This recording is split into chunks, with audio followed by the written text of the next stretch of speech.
Thank you. So I know this has been sort of fast and furious, and it's probably hard, given that you haven't had the time to sit down and read carefully through all these lessons to piece everything together. But I'm hoping that you're leaving this piece of the discussion anyway with a clearer sense of the basic outline of the lessons and how you might go about delivering them, as well as some tips from fellow teachers as to what they think would be a successful way to work through those lessons. So what I'd like to do now, first is ask if there are any remaining questions before I turn the floor over to Michael, who's going to talk a little bit about the protocol, delivering the lessons, and this is again working into the research framework just to make sure that everything is consistent so that we can really understand the results that we find. But are there any questions on the lessons themselves before I turn it over to Michael?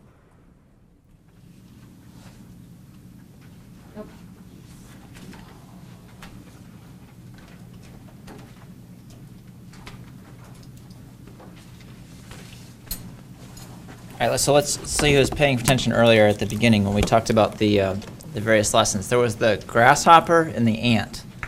So remember, was the grasshopper a boy or a girl?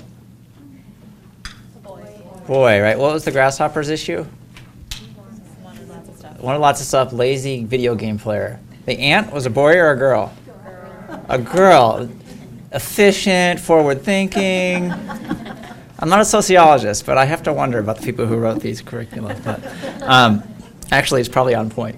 Well, first of all, I want to thank you all. I know that was a lot of information in a short period of time, but hopefully at least you've been exposed to one of the lessons in enough detail you can get a sense. There's a lot there.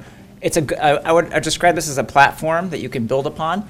We're hopeful that the basic concepts are there, and the ways that you can enhance it certainly are appreciated as well, and we'd love to hear about those. These curricula are designed as part of the American Economics Education group. So these have been tested and used in other places across the country. They have developed evaluation tools. So we are just picking selected lessons that are more focused around accounts and banking, and so that's why we chose these particular lessons. We would love to see you use this curricula in the future, and certainly we'll make available the fuller curricula if you want to.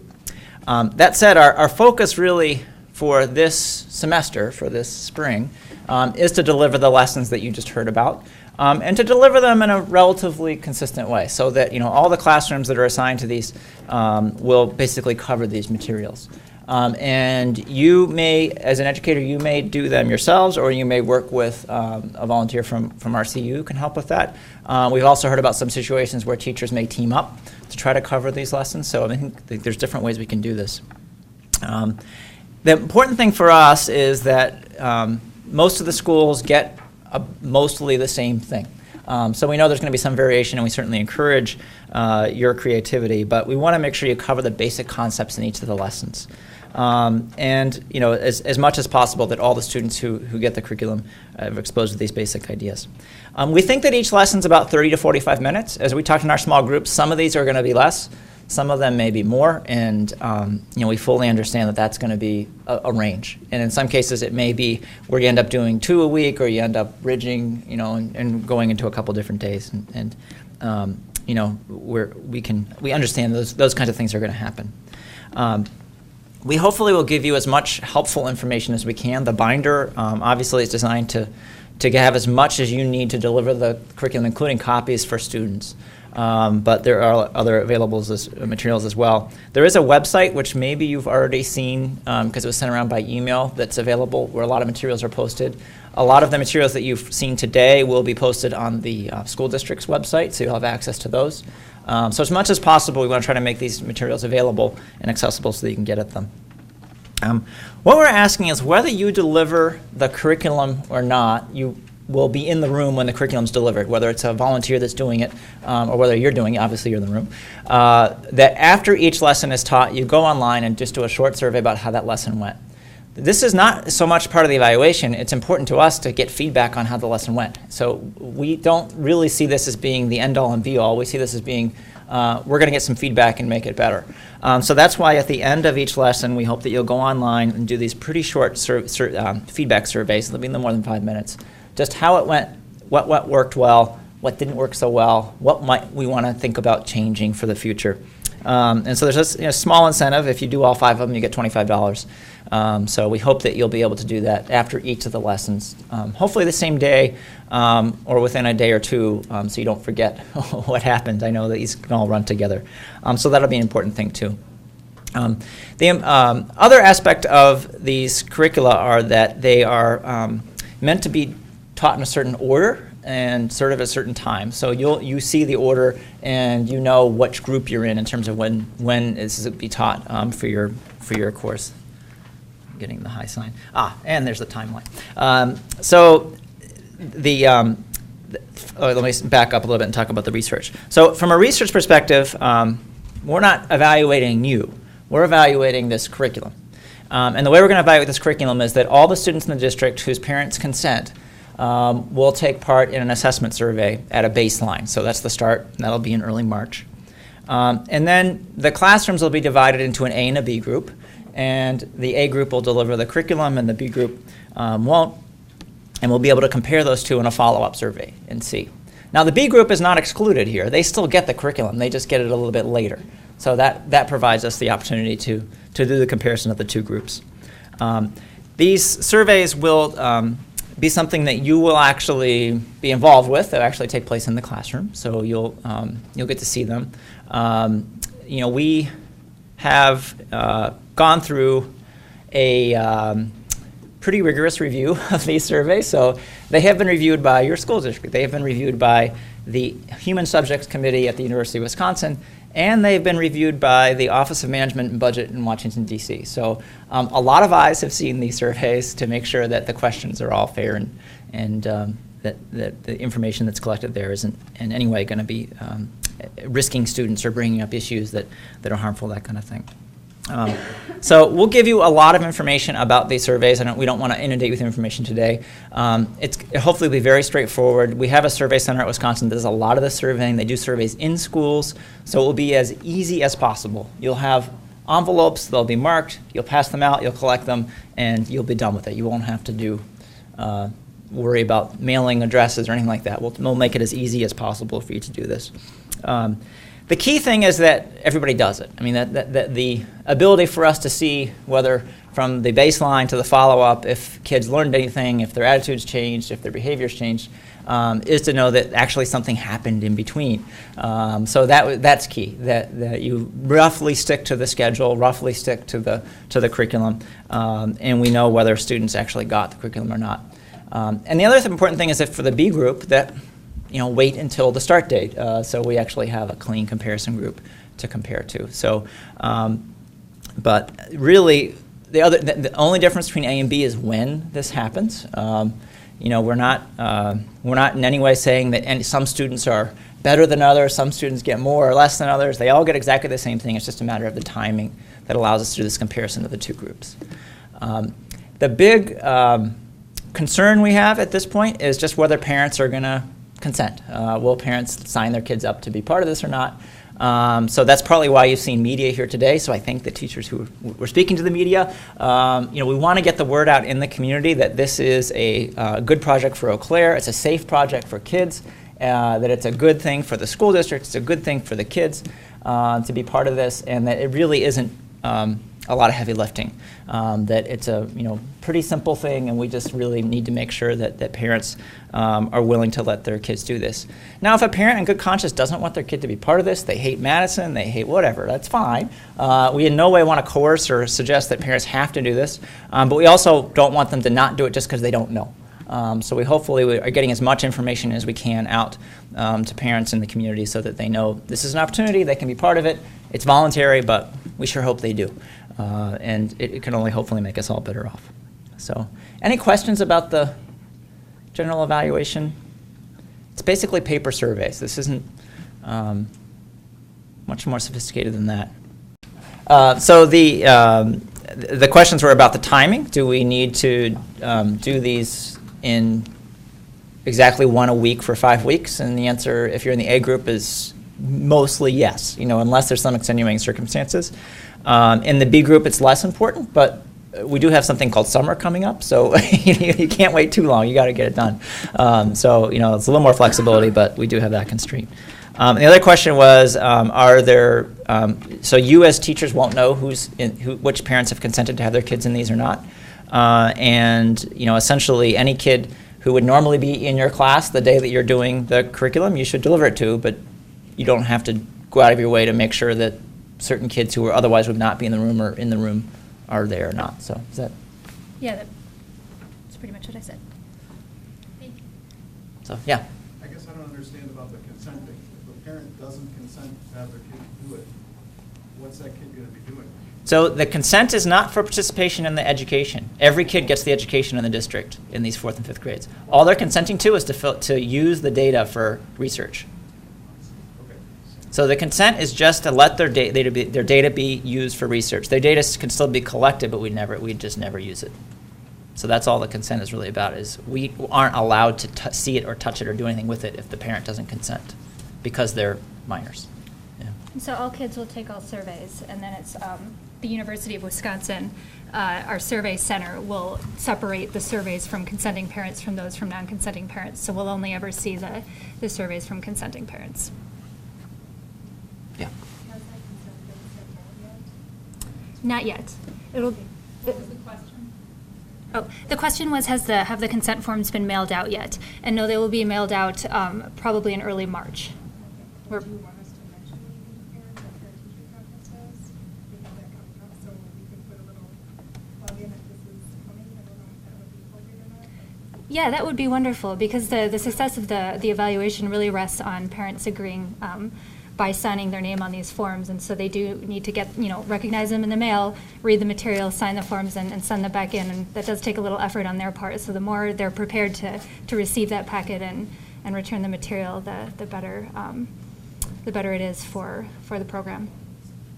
So all of this is going through the mail. I'm not even ever handing out a permission slip? No. So you don't have to get involved in consent at all. But if you see parents and they ask you questions about the study or the consent, we certainly, I think the main story is that it helps the research.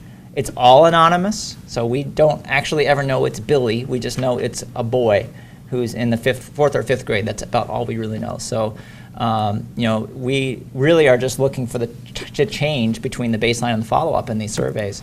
You will be involved in the administration of the surveys because they'll be administered during class, but other than that, you don't have to be involved in the consent. You don't know who's consented.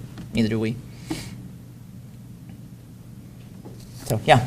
Just a couple of things. I think it's important for the teachers to know that the students are signing a consent form as well, because they may come up to you and say, I signed up for this. It's not only the parents that sign, but because the students are research subjects, they have to give us their consent as well, and that's being sent home. And I think there were some questions back here at my tables, and just briefly, and maybe I should, if you want to talk to them about how there's, or do you want me to? Yeah, come on up. You can.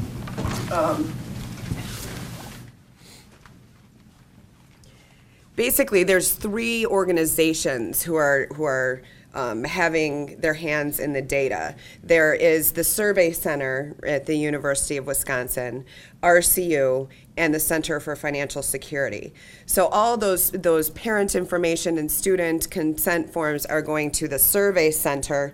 Then they're assigning random numbers to the consenters, and then they're sending that information to RCU and to these guys. So there's 3 different people, and nobody really has all the information attached to the name. So I know it's kind of confusing how we're, getting consent and, and doing all this, but a lot of time has been spent to make sure that privacy is protected because, it is sensitive data. So we've really spent a lot of time making sure that information is protected. Jen? Yeah. Why are students getting the data? Why are we having to know the data? Well, it's important for us to know because in the consent forms, we ask questions of parents. Does your student have a savings account through RCU? Is your student at a school where we have an in-school credit union program? So, and then they sign the consent to allow us to to release the data of their child's account for part of the study, so that we know that, Billy Smith, who's research number 123456, has a account at RCU and made 5 deposits during the study, and we're actually using data from the entire year, so we can see, maybe Billy Smith wasn't doing much with RCU before, but then we came in, we were teaching him about these financial issues, and then Billy started saving money more often because he got excited about it. So those are some of the things that we're going to be looking at and why RCU is involved on that respect. Did that answer? Other than we won't know it's Billy Smith. We won't, no, we won't, so. Yeah, in fact, we're prohibited by law from knowing any of this stuff. It has to be anonymous, and that's why the Office of Management and Budget, they actually came through and scrutinized all this. And the Survey Center does a lot of surveys with schools in lots of other contexts as well, so they really have, it's literally like a locked facility where these data come, where they deal with it, they shred documents. It's extremely secure setup. So even though it's part of the University of Wisconsin, it's its own entity, and it has its own, they get their own private mail service, and they have security cameras and all these kinds of things to protect the integrity of these data. So it is a quite a elaborate protocol that's involved to protect the identity of the people involved in these and all studies. This is just the nature of our business. We have to always protect all the identities of everybody involved. So, other questions about yeah? Is there any plan to do any ongoing research with the same group, Yeah. in 2-3 years, if it's making any impact? Right. So the question is, what's next? And ongoing survey. We really want to think this is just the beginning. That we'd like to tweak these materials. We'd like to expand the curriculum. We'd like to. Somebody mentioned earlier about working with parents. These are all areas we'd love to go into. And I would love to follow these kids for the next 4 or 5, 6 years, once they start to form their own financial decisions. So those are all things that we definitely want to try to do. What it comes down to in the end is, can we afford to do it? So you'll see more of this, I think, is the bottom line. For better or worse, you'll see more of us. And we will be looking for opportunities to try to do ongoing research in the schools with these kids and with other kids as well, and their parents. I think I saw a question over here earlier. Yeah. So the parents and the students are sending their surveys or their consent forms directly to you. They should not come to us and say, here's my form. Right. They should not come back to the school. Or whatever Right. you're doing with them. Are you Right. sending them like an envelope right away with it? Oh, okay. And they'll get if they don't respond, they'll get a follow-up, and so, yeah, they'll get a stamped envelope. Is it handwritten? Sometimes we do handwritten. There'll be dollar bills in there. Yeah, we give them a couple dollars just as a goodwill gesture. Nudge, yeah. Because we're asking them to take a little time to fill out some forms. And but when they receive it in the mail, it should be very clearly instructed that they return the materials in a postage page envelope right back to the University of Wisconsin. And if you do get any questions about that or people bringing them in, I would encourage them to just put them in the mailbox and in their envelope. Otherwise, any questions can always be referred to Nicole. I think your binders provide her contact information in a couple different places. Yeah. And there too. And this is the website as well with more information. Yeah. How are the assessments being distributed? In the classroom? Yeah.